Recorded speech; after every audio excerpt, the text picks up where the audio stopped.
साथियों, आज बहुत दिन के बाद फिर से वीडियो के माध्यम से आपके सामने आने का एक कारण मिला है। आज हमारे बगल के गांव दोखड़ा का एक पीड़ित व्यक्ति हमारे पास आया और बताया कि हम जिस ज़मीन पर बरसों से रहते आए हैं,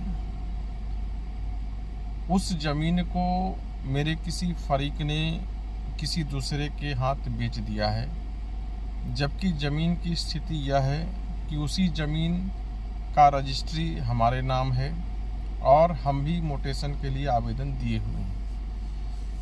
उसका रजिस्ट्री हमारे बाद का है और वह मोटेशन छल बल से अपने नाम पर मुझसे पहले करा लिया। ऐसे में वह कुछ असामाजिक तत्वों के सहयोग से, थाना के सहयोग से चाहता है कि उस जमीन पर कब्जा कर ले। जमीन विवाद अपने यहाँ कुछ नया विषय नहीं है और जमीन विवाद के मूल में अगर हम माने तो कर्मचारी से बड़ा कोई अपराधी नहीं है। पैसा के बल पर लोग सीओ साहब से, कर्मचारी से गलत रिपोर्ट बनवा करके मोटेशन करा ले रहे हैं। कई बार तो एक ही जमीन पर दो मोटेशन पाया गया है। ऐसे में जब कोई व्यक्ति जिनके पास में वास्तविक कब्जा है वह थाना पहुंचता है कि भाई हमको संरक्षण दीजिए, जमीन हमारे कब्जे में है और फलाना व्यक्ति दल बल के साथ आकर के जमीन पर कब्जा करना चाहता है, तो थाना को भी खरीदना आज के तारीख में कोई बहुत बड़ा मुश्किल नहीं है। सबसे बड़ी समस्या थाना में यह होती है कि अगर आप कोई आवेदन उनको देते हैं तो वह उसका रिसीविंग नहीं देता है और हम में से कोई भी व्यक्ति इस बात के लिए संघर्ष करने के लिए तैयार नहीं है कि हम जो आवेदन आपको दे रहे हैं उसका रिसीविंग आप हमको दीजिए। हालांकि अब समय पहले से काफ़ी बदल चुका है।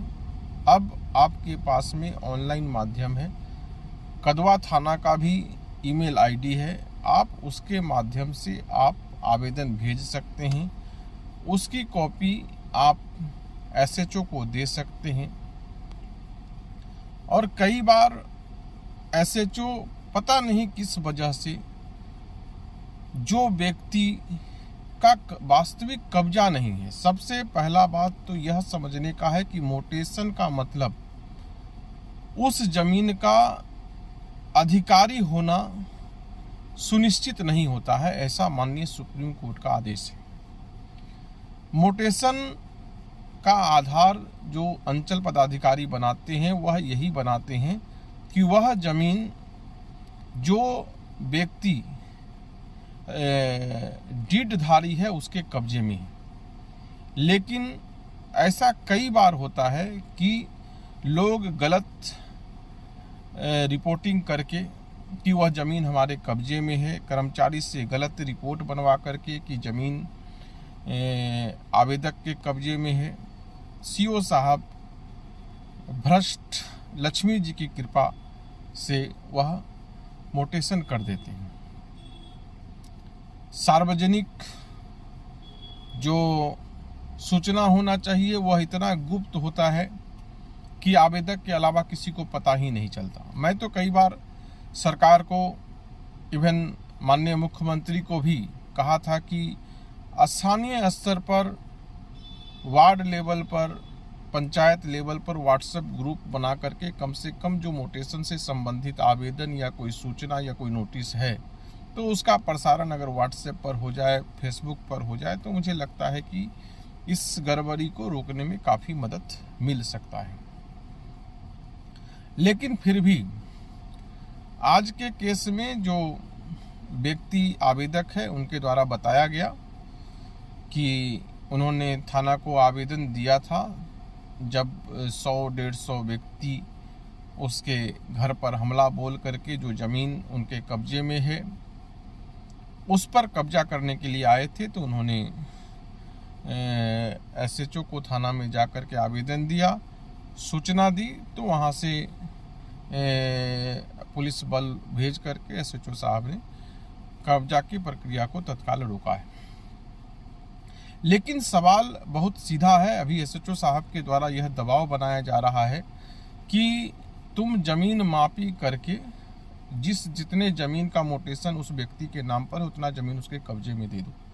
सबसे पहली बात तो जो SHO साहब को मैं कहना चाहता हूं कि मोटेशन तो उस केस में होना है जब जमीन उसके कब्जे में हो, पहले से कब्जा में हो। अगर कब्जा में नहीं है तो संबंधित व्यक्ति को भूमि विवाद निवारण अधिनियम के तहत DCLR साहब के कोर्ट में मामला दर्ज करना चाहिए और वहां से फैसला लेकर के जो न्यायालय अगर आपको आदेश देता है कि संबंधित व्यक्ति को कब्जा दिलाया जाए तो दल बल के साथ आप उसमें सहभागी होकर के उसको कब्जा दिलाते हैं तो यह एक न्यायिक प्रक्रिया का हिस्सा होगा। लेकिन आप किसी व्यक्ति के कहने पर कि हमारा मोटेशन है इसलिए आप हमको कब्जा दिला दीजिए, यह पुलिस का काम नहीं है। क्योंकि अगर कब्जा नहीं है और मोटेशन उसके पास में है तो यह बात अपने आप में पूर्ण है कि मोटेशन गलत प्रतिवेदन के आधार पर किया गया है।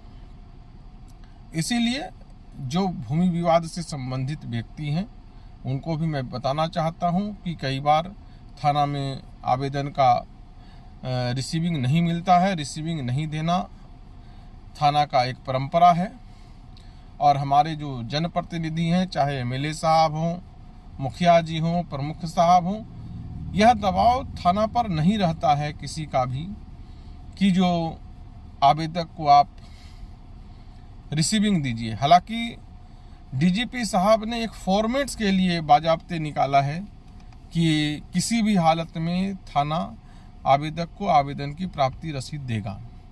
उसके बावजूद भी थाना इस बात के अनुपालन करने को लेकर के बहुत लापरवाह है और मैं इसे थाना की लापरवाही नहीं मानता हूँ। मैं इसे हम जैसे सामाजिक कार्यकर्ता की लापरवाही मानता हूँ जो दिन रात समाज में शांति व्यवस्था कैसे कायम हो, लोग कैसे शांति और खुशहाली के साथ रह सकें उसके लिए प्रयास कर रहे हैं। कई बार हम लोग ये समझते हैं कि हर मामले को दर्ज कराना थाना के लिए संभव नहीं होता है, क्योंकि जो व्यक्ति आवेदन देने के लिए जाता है तो वह सोचता है कि ऐसा दफ़ा लगाओ कि उसको फांसी ही हो जाए। हर आवेदन को कॉग्निजेबल ऑफेंस के रूप में देने से भी थाना को काम करने में थोड़ा सा दिक्कत होता है। ये सब बात भी हम लोगों को समझना चाहिए कि ऐसा नहीं है कि हर मामले में थाना ही दोषी है, कई मामले में हम लोग भी दोषी हैं। हम लोग सिर्फ अपने मामले तक ही आवेदन को सीमित नहीं रखना चाहते हैं, उसको दफ़ा भारी से भारी कैसे लगे उसके लिए हम प्रयासरत रहते हैं। और यही वजह होता है कि जांच प्रक्रिया लंबी होती है, थाना आवेदन लेकर रख लेता है और नियम कानून सब कुछ होने के बावजूद भी थाना उस पर कार्रवाई नहीं करता है। और अंत में क्या होता है कि एक दूसरा आवेदन लेकर के कुछ दिन बाद FIR और बाकी चीज़ें दर्ज होती है, जिसमें बहुत सारे कंटेंट बदल जाते हैं, समय के साथ में हर चीज़ बदल जाता है। तो खैर जो भी मामला हो, इस मामले में हमारा आप लोगों से आग्रह यही है, थाना से आग्रह यही है कि थाना किसी का टूल नहीं बने। CO साहब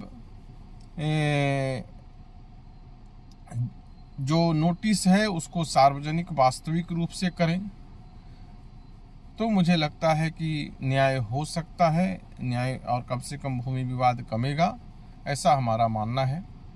उम्मीद करते हैं कि आप सबको यह वीडियो अच्छा लगा होगा और स्थानीय शिकायत अगर इस आधार पर है तो मुझे लगता है कि SHO और अंचल पदाधिकारी और कर्मचारी भी एक न्यायिक प्रक्रिया और अपने कर्तव्यों के प्रति सिंसियर हो करके हर आम आदमी का आवेदन को स्वीकार करेंगे, उसको पावती देंगे और नियमानुसार उसका निष्पादन करेंगे। इतना ही कहकर के आज का वीडियो को मैं यहीं पर विराम देता हूं। आप सबसे आग्रह करता हूं कि हमारे चैनल को अधिक से अधिक सब्सक्राइब कीजिए, इस वीडियो को अधिक से अधिक लोगों तक फैलाइए ताकि वह अपने अधिकारों के प्रति सचेष्ट रहें, कोई उनके साथ गलत नहीं कर सके। उसके लिए समाज में एकता, जागरूकता जरूरी है। मुझे उम्मीद है कि यह वीडियो उस काम को करेगा और आप सबके सहयोग, आशीर्वाद से यह वीडियो अधिक से अधिक लोगों तक फैलेगा। और हमारा चैनल सब्सक्राइब कर हमारा मदद करें, सहयोग करें। जय हिंद, जय भारत।